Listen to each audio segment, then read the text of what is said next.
बच्चों, आज हम लोग पढ़ेंगे तापमान का वितरण। पृथ्वी पर टेम्परेचर का वितरण कैसा है। सभी जगह तापमान एक जैसे नहीं होते हैं।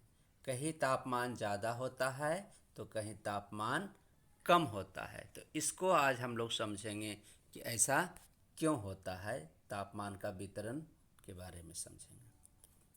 तो ये हम लोगों ने पृथ्वी का चित्र बनाया है और इस हम लोग जानते हैं कि पृथ्वी पर जो टेम्परेचर होता है, तापमान, यह सूर्य से प्राप्त होता है। जैसा कि आप लोग फिगर में देख रहे होंगे कि सनलाइट से यहाँ रेज आ रही हैं, किरणें आ रही हैं और इससे ही हमारी पृथ्वी गर्म होती है। तो कहीं ज़्यादा गर्मी पड़ती है और कहीं कम पड़ती है। ठीक है, इसको समझते हैं। इससे पहले हम लोग ये जान लें कि ये 0 डिग्री जो है पृथ्वी के बीचों बीच का स्थान जो है, पृथ्वी का बीचों बीच का भाग जो है ये, इसे हम लोग भूमध्य रेखा कहते हैं।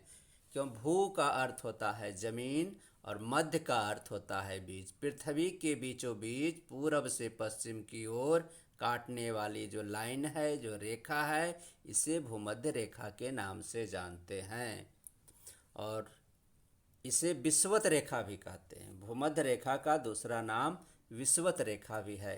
ये अक्षांश हैं। पृथ्वी पर पूरब से पश्चिम इस तरह से जितनी भी काल्पनिक रेखाएं, ये कोई वास्तविक रेखा नहीं है, ये कल्पना हम लोग किए गए हैं। जितनी भी रेखाएं पूरब से पश्चिम खींची जाती है इसे अक्षांश रेखा कहते हैं। और जो रेखाएं उत्तर से दक्षिण अर्थात ऊपर से नीचे की ओर ऐसे इस तरह से खींची जाती है, इसे देशांतर रेखाएं कहते हैं। तो आप लोगों को ये पहले कन्फर्म होना जरूरी है कि अक्षांश रेखाएं कौन है और देशांतर रेखाएं कौन है। जो मैप हम लेते हैं तो ऊपर में उत्तर होता है, नॉर्थ होता है, और नीचे में साउथ होता है। राइट साइड में ईस्ट होता है और लेफ्ट साइड में वेस्ट होता है।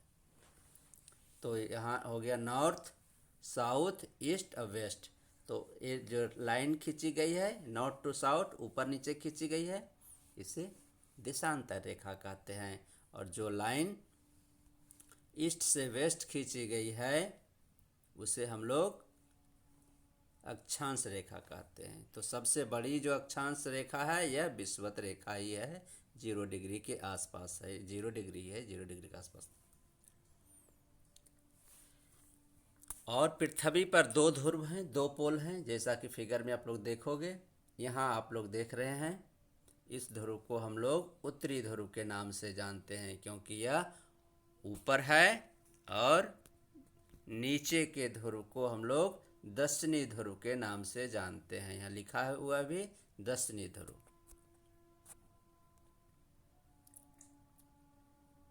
और 0 डिग्री इक्वेटर हो गया।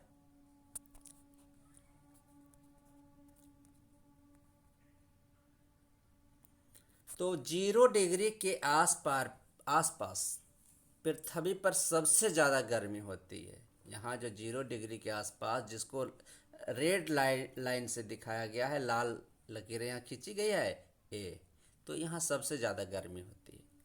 तो सूर्य तो एक है, पृथ्वी भी एक ही है, तो यहाँ ज़्यादा गर्मी क्यों होती है, इसके कारण को हम लोग समझेंगे।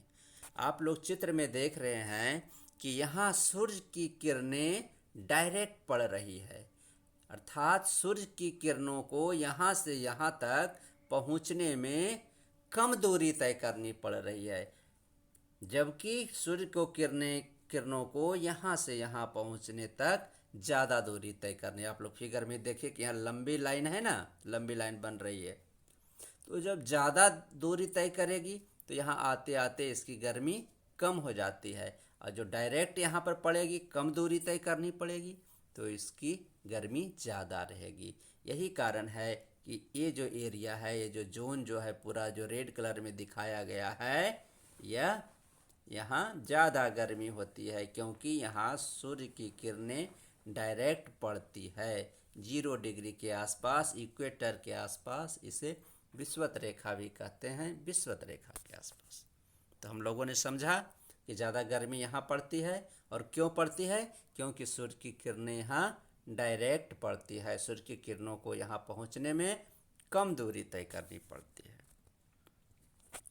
और इसलिए और इस एरिया को हम लोग उष्णकटिबंध के नाम से भी जानते हैं।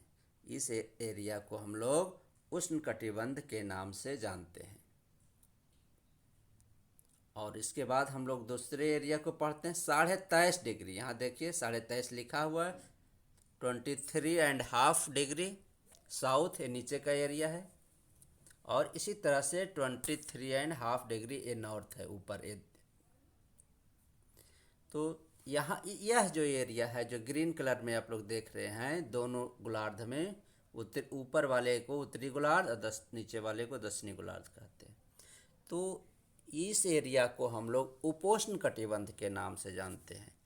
उपोष्ण अर्थात यहाँ ना तो ज़्यादा ठंडा होता है ना तो ज़्यादा गर्मी होता है। इस एरिया में ना तो ज़्यादा ठंडा होता है ना तो ज़्यादा गर्मी होता है। यहाँ कैसी जलवायु रहती है? रहने बहुत अच्छी जलवायु होती है। ठंडा भी हल्का होता है और गर्मी भी हल्का होता है। और इसके बाद यहाँ हम लोग देख रहे हैं, ये है 66 होल 1/2, 66.5 डिग्री नॉर्थ है से लेकर के 90 डिग्री नॉर्थ तक, उत्तर तक। ये जो काले काले एरिया हैं, यह शीत कटिबंध है। शीत अर्थात ठंडी, यहाँ काफ़ी ठंडी पड़ती है, बर्फ ही जमे होते हैं यहाँ। और यहाँ जीव जंतु पेड़ पौधे बहुत कम पाए जाते हैं। मनुष्य की आबादी भी काफ़ी कम पाई जाती है। इसी तरह से दक्षिणी गोलार्ध में भी 66.5 डिग्री के आसपास, 66.5 डिग्री है ये ब्लैक ब्लैक काला काला ये लाइन जो खींच कर दिखाया गया है शीत कटिबंध को, यहाँ शीत कटिबंध है। और यहाँ भी वही कंडीशन रहता है जो ऊपर के नॉर्थ में 66.5 डिग्री के आसपास होता है। इसलिए इसे हम लोग शीत कटिबंध के नाम से जानते हैं। और यहाँ 90 डिग्री जो यहाँ ये लिखा है, यह दक्षिणी ध्रुव है। तो इस प्रकार हम लोगों ने पढ़ा कि सूर्य को एक रहते हुए भी, सब जगह समान रूप से प्रकाश देते हुए भी, सभी जगह तापमान का वितरण पृथ्वी पर एक जैसा नहीं होता है। कहीं तापमान ज़्यादा होता है और कहीं तापमान कम होता है। क्यों होता है, इस कारण को भी हम लोगों ने इस वीडियो में समझा। ओके बच्चों, थैंक यू। इसके बाद हम लोग अगले वीडियो में मिलेंगे।